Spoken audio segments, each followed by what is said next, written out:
Well, this is a live shot of St. Peter's Square in Vatican City this morning ahead of a very big weekend there this Sunday. Of course, the inauguration mass will take place for Pope Leo XIV. Dignitaries will be gathering from around the world for the proceedings, starting to arrive this morning. And we're going to bring in now our Rome correspondent, Megan Williams. Megan, what's Pope Leo focusing on in his address to the diplomats in attendance at Vatican City for this big inauguration? Well, Linda, this morning, the new Pope Leo XIV spoke to diplomats from around the world. And we heard an emphasis on similar things that he emphasized from the balcony overlooking St. Peter's Square, which is namely the need for peace. He's clearly deeply preoccupied with the various wars and conflict around the world. He's made allusions and references to the fact that these are very difficult, dark times. So he urged diplomats to focus on peace, and he spoke about the importance of multilateral negotiations.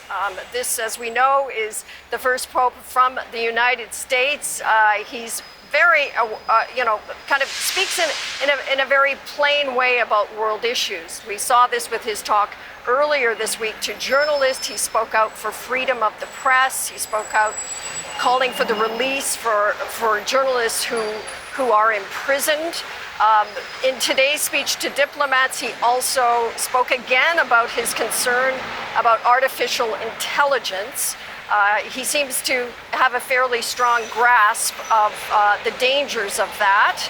And he also spoke about justice being a very important element in peace. This is a pope who understands the Russian invasion of Ukraine as a colonial war. He's expressed that when he was cardinal. Whether or not he'll speak so frankly as pope, we'll see. But he's certainly someone who seems to have a clear grasp of geopolitical tensions. And I wonder, Megan, heading into the inauguration mass, if we'll hear a continuation of some of those messages. We know Mark Carney will be amongst the dignitaries attending on Sunday. The Prime Minister will be heading there. And, can you give us a preview of who else will be there and what we can maybe expect to see at the ceremonies? Well, yes, Prime Minister Carney will be there, who is, of course, a Catholic. He was unable to attend the funeral because it was just before the elections. American Vice President J.D. Vance will also be there. We know that the two have come up against each other, meaning then Cardinal Robert Prevost and J.D. Vance on the issue of migration and refugees. The Vatican is a huge proponent, especially under Pope Francis, and we'll see a continuation, I'm sure, under Pope Leo about, prioritizing the protection and welcoming of migrants and refugees, which is, of course, in stark contrast to the politics promoted by President Trump and Vice President J.D. Vance.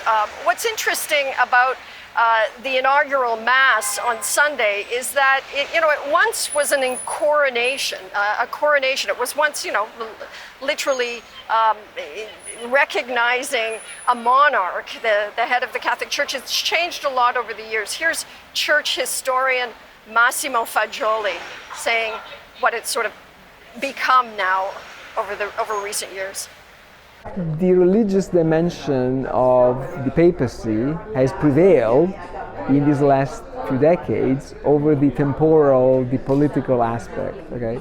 So all those old symbols of the secular political power have been sidelined, have been minimized, and that's why it's a liturgy for the beginning of his ministry as the Bishop of Rome, and as the Pope more than as the sovereign of the Vatican City state.